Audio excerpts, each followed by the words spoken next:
தன்னுடைய தப்பை உணர்ந்து தான் ஒரு பாவி என்று ஒத்துக்கொண்டு இயேசுவை விசுவாசித்தான்.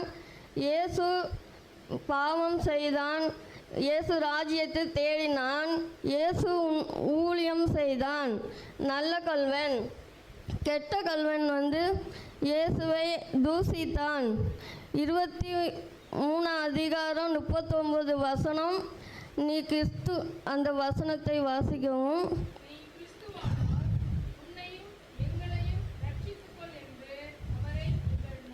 நீ கிறிஸ்துவானால் உன்னை எங்களையும் ரசித்து கொண்டு என்று இகழ்ந்தான். ரட்சித்து இவ்வளவு தப்பு பண்ணியும் தண்டனை அனுபவித்து கடிந்து கொண்டு பாவம் செய்தான் என்று ராஜ்யத்தில் தப்பு பண்ணவில்லை என்று சொன்னான். எனது கடிந்து கொண்டு நல்ல கல்வன் இயேசுவை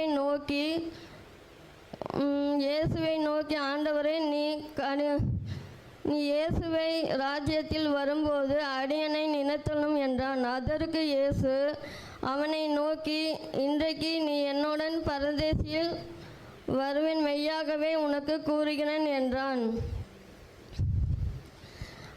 நாம் நம்மை ஆராய்ந்து பார்க்கும் நம்மிடம் கெட்ட கல்வனைப் போல குணம் இல்லை என்று காணப்படுவதால் ஆகையால் இவர்கள் இகழ்ந்தான்.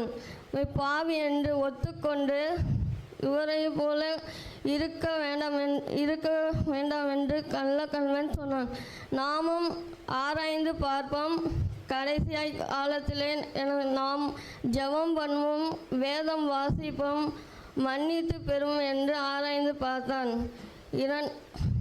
என்று சொன்னான். ஆமென். பாட்டு. என் மீது அன்பு கூர்ந்து பலியான சிலுவையிலே எனக்காய் இரத்தம் சிந்தி பிரித்தெடுத்து பிறக்கும்